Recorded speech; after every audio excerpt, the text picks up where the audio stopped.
नमस्कार बच्चों, कक्षा 10वीं विषय हिंदी कोर्स से।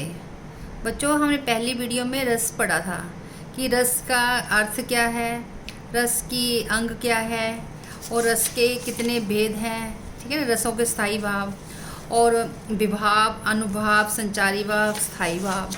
बच्चों, आज जो हम करेंगे चर्चा अब रसों के ऊपर करेंगे। जो हमारा पहला रस है, ठीक है ना, पहला रस जो है श्रृंगार रस है। अब बच्चों, श्रृंगार रस क्या है? जब हम काव्य में नायक नायिका का मिलन होता है, जब काव्य में नायक नायिका का मिलन होता है तथा उनके बीच रति यानी प्रेम होता है, तो उसे श्रृंगार रस कहते हैं। इसे रसराज भी कहा जाता है, यानी कि रसों का ये राजा भी कहा जाता है। सारे रसों में ये मुख्य रस है श्रृंगार रस। इसे रसराज भी कहा जाता है। इसका जो स्थायी भाव है रति है। स्थायी भाव क्या है इसका? रति है। अब विभाव जो है, आलंबन विभाव क्या है? नायक नायिका। विभाव जो है नायक नायिका है। और उद्दीपन विभाव क्या है? जो है नायिका का सौंदर्य। नायक नायिका का सौंदर्य जो है आलंबन का सौंदर्य है। उसकी चेष्टाएं, प्रकृति, उपवन, मनोरम स्थल, अन्य सानुकूल चेष्टाएं, ये सारी क्या है जो इस रस में ही आती हैं। आगे बच्चों देखिए, जो है श्रृंगार रस है, ये दो प्रकार के होते हैं। श्रृंगार रस जो है दो प्रकार के हैं। एक संयोग श्रृंगार रस और दूसरा है वियोग श्रृंगार रस। पहले बच्चों हम संयोग श्रृंगार रस की चर्चा करते हैं। संयोग का अर्थ है सुख या आनंद की प्राप्ति अथवा अनुभव करना। नायक और नायिका के मिलन या संयोग में पारस्परिक रति को संयोग श्रृंगार कहा जाता है, यानी कि नायक नायिका का मिलना। अब देखिए इसका उदाहरण देखिए। राम को रूप निहारत जानकी, कंगन के नगमे में परछाई, यानी कि जो स्वयंवर हो रहा है, स्वयंवर में जो जानकी कौन है? सीता है। उस सीता है राम को अपनी कंगन में जो पहना हुआ है, जो उसमें नग लगा हुआ है, उसकी परछाई में उसको देखी गई। जाती सभी सुधी भूल गई, कर टेरी रही पल टारत नहीं, तो उसको ही देखने में लगी रही। ठीक है ना। इस जो स्थायी भाव क्या है इसका? रति है, यानी कि प्रेम है। आलंबन क्या है? श्री राम का रूप सौंदर्य तथा दुल्हन रूम में बैठी सीता आश्रय है इसमें। उद्दीपन विभाव क्या है? विवाह मंडप स्थल श्री राम के सौंदर्य का आनंद लेना। अनुभाव राम का सौंदर्य कंगन के नग में निहारना। अब देखो संचारी भाव क्या है इसमें? संचारी भाव है हर्ष, चपलता तथा उत्सुकता। ठीक है ना। मतलब रस के चार अंग होते हैं, एक स्थायी भाव, विभाव, अनुभाव और संचारी भाव, ये चारों इसमें है। अब बच्चे नेक्स्ट देखिए इसका वियोग रस का। देखिए वियोग है क्या है, उसके वियोग के बारे में पढ़ेंगे। क्या है रस? जो वियोग में है नायक नायिका का बिछुड़ना। वियोग क्या है? नायक नायिका का बिछुड़ना, उसको कहते हैं वियोग श्रृंगार रस।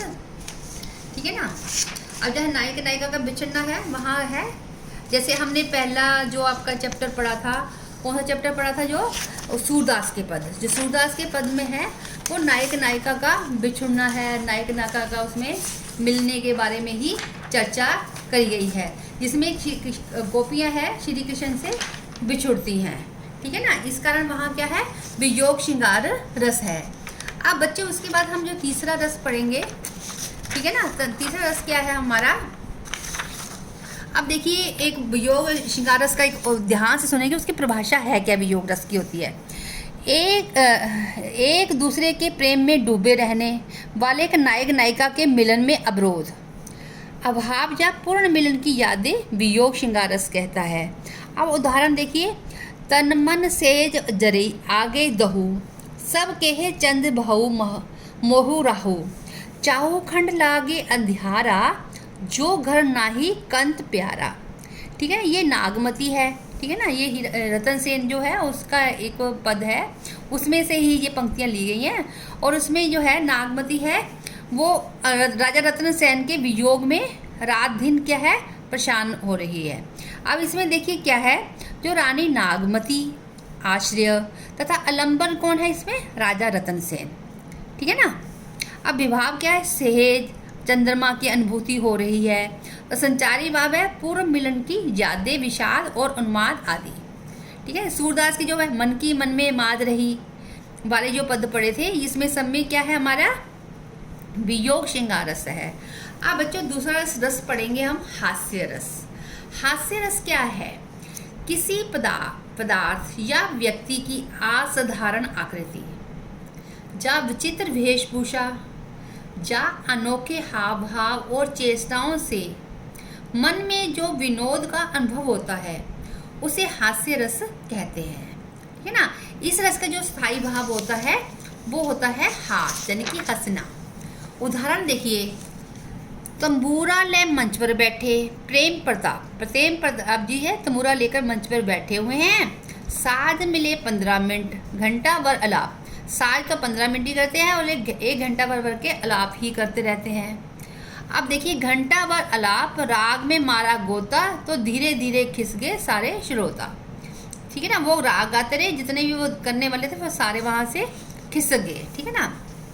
अब और उदाहरण देखिए, नाक पकोड़ा सी लगे, रंग बिरंगे गाल, सूरत है लंगूर सी, बंदर जैसी चाल, ठीक है ना। किसी ऐसे व्यक्ति को देखोगे तो आपको हंसी आएगी, तो ये कौन सा रस है, हास्य रस, जिसका स्थायी भाव क्या है, हंसना, हंसी, ठीक है ना, हास।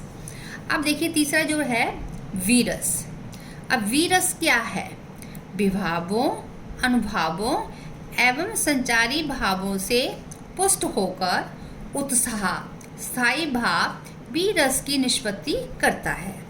अब वीरस का जो स्थायी भाव होता है वो उत्साह होता है। क्या होता है, उत्साह। उत्साह कैसे, जैसे युद्ध में, दान में, दया, बलिदान इत्यादि कई विषयों से संबंधित होता है। अब देखिए, अब उसके बाद देखिए आप नेक्स्ट देखते हैं वीरस के उदाहरण सुनते हैं। वो खूब लड़ी मर्दानी, वो तो झांसी वाली रानी थी, हर बोलो सुनी कहानी, है ना। ये सब ये किसका है, हमारा वीरस का ही उदाहरण है। आगे देखिए बच्चे, हम जो पढ़ते हैं वीरस के बाद देखते हैं। अब वीरस की जो मुख्य बातें हैं वो देखिए,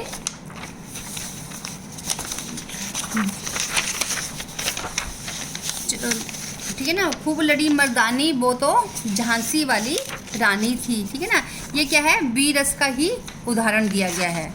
आगे देखिए बच्चे, हम पढ़ते हैं करुण रस।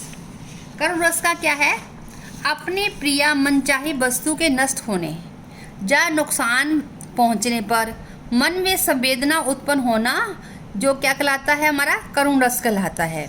करुण रस का जो स्थायी भाव है शोक है।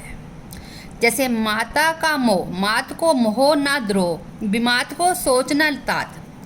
ये जो राम जी है, ना तो उनके माता से मोह है, ना विमाता से विद्रोह है ना उनको पिता से गात का दह को, जब उनके श्री राम जी के पिता की मृत्यु हो गई थी तो उनसे भी नहीं। प्राण को शोभ ना बंधु शोभ, ना राज को लोभ ना मोद, ना उनको राजा बनने का लोभ है, ना किसी चीज उनको ऐसा बनने में प्रसन्नता है।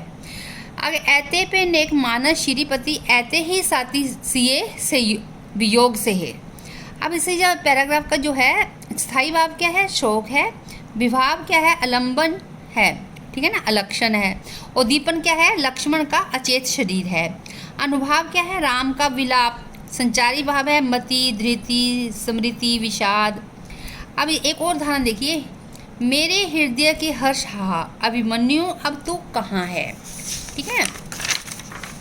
विभाव देखिए इसमें क्या है, अलंबन विभाव है, जिस व्यक्ति का या कार्य को देखकर उत्साह पैदा हो, ये था इसका। आगे देखिए नेक्स्ट जो है हमारा रौद्र। अगला कौन सा है, रौद्र रस है।